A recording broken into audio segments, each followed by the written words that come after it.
2026 നിയമസഭാ തെരഞ്ഞെടുപ്പ് ഫലത്തിന് പിന്നാലെ പ്രതിപക്ഷം തിരിക്കേണ്ടി വന്ന LDF-ൽ പ്രതിപക്ഷ ഉപനേതാവിനെ തീരുമാനിക്കുന്നതുമായി ബന്ധപ്പെട്ടാണ് അസാധാരണ പ്രതിസന്ധി രൂപപ്പെട്ടത്. പ്രതിപക്ഷ ഉപനേതാവ് പദവി തങ്ങൾക്ക് വേണമെന്ന ആവശ്യത്തിൽ CPI സംസ്ഥാന സെക്രട്ടറി ബിനോയ് വിശ്വം ഇപ്പോഴും ഉറച്ചു നിൽക്കുകയാണ്.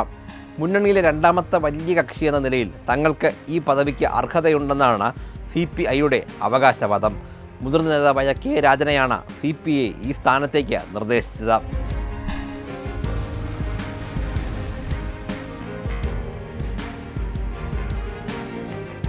പ്രതിപക്ഷ നേതാവ് സ്ഥാനവും ഉപനേതാവ് സ്ഥാനവും പരമ്പരാഗതമായി ഒരേ പാർട്ടിയിൽ നിന്നാണ് ഉണ്ടാകാറുള്ളതെന്നും കീഴ്വഴക്കങ്ങൾ ലംഘിച്ച് പദവി വിട്ടു നൽകാനാകില്ലെന്നുമാണ് CPM നിലപാട്. KN ബാലഗോപാലിനെ ഈ സ്ഥാനത്തേക്ക് കൊണ്ടുവരാനാണ് CPM നീക്കം നടത്തുന്നത്.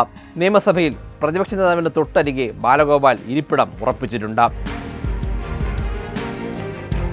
ഈ തർക്കം കാരണം തെരഞ്ഞെടുപ്പ് ഫലം വന്ന ആഴ്ചകൾ കഴിഞ്ഞിട്ടും LDF-ൻ്റെ നിയമസഭാ കക്ഷിയോഗം ചേരാൻ മുന്നണിക്ക് സാധിച്ചിട്ടില്ല.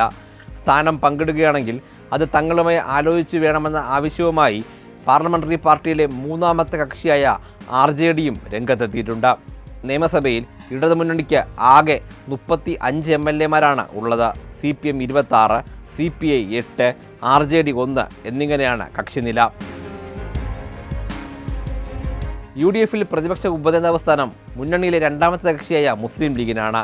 പിണറായി സർക്കാരുകളുടെ കാലയളവിൽ PK കുഞ്ഞാലിക്കുട്ടിയും MK മുനീറും പ്രതിപക്ഷ ഉപനേതാക്കളായിരുന്നു.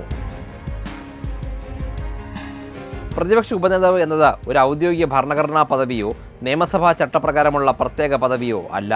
ഇത് പൂർണ്ണമായും രാഷ്ട്രീയ പാർട്ടികളോ മുന്നണികളോ തങ്ങളുടെ സഭയിലെ പ്രവർത്തനങ്ങൾ ഏകോപിപ്പിക്കുന്നതിനായി ആഭ്യന്തരമായി നിശ്ചയിക്കുന്ന ഒരു ആലങ്കാരിക അല്ലെങ്കിൽ പാർലമെൻ്ററി പാർട്ടി പദവി മാത്രമാണ്. കേരള നിയമസഭയിൽ മുഖ്യമന്ത്രി, സ്പീക്കർ, ഡെപ്യൂട്ടി സ്പീക്കർ, പ്രതിപക്ഷ നേതാവ്, ചീഫ് വിപ്പ് തുടങ്ങിയ പദവികൾക്ക് ഔദ്യോഗികമായ നിയമപരമായ പരിരക്ഷയും ആനുകൂല്യങ്ങളും ഉള്ളപ്പോൾ പ്രതിപക്ഷ ഉപനേതാവ് പദവിക്ക് അത്തരം പ്രത്യേകമായ നിയമപരമായ ആനുകൂല്യങ്ങൾ ഇല്ല. നിയമസഭയിൽ മുന്നണികൾ തങ്ങളുടെ രണ്ടാമത്തെ വലിയ കക്ഷിക്കോ അല്ലെങ്കിൽ പ്രധാന പ്രതിപക്ഷ പാർട്ടിയിലെ രണ്ടാമത്തെ മുതിർന്ന നേതാവിനോ സഭയിൽ പ്രതിപക്ഷ നേതാവിൻ്റെ തൊട്ടടുത്ത സീറ്റ് നൽകി ഈ പദവി നൽകാറുണ്ട്. ഉദാഹരണത്തിന് 2011 VS അച്യുതാനന്ദൻ പ്രതിപക്ഷ നേതാവായിരുന്നപ്പോൾ കോടിയേരി ബാലകൃഷ്ണനായിരുന്നു പ്രതിപക്ഷ ഉപനേതാവ്. 2021 15-ാം നിയമസഭയിൽ UDF മുന്നണിയിൽ PK കുഞ്ഞാലിക്കുട്ടി പ്രതിപക്ഷ ഉപനേതാവായി പ്രവർത്തിച്ചിരുന്നു. ഐക്യ കേരളപ്പിറവിയുടെ കാലം മുതലൊന്നും പ്രതിപക്ഷ ഉപനേതാവ് പദവി കേരളത്തിലില്ല. 30 വർഷം മുമ്പ് 1996-ൽ EK നായനാർ സർക്കാരിൻ്റെ കാലത്ത് അന്നത്തെ സ്പീക്കറായിരുന്ന M വിജയകുമാറാണ് ഈ പദവിക്ക് തുടക്കമിട്ടത്.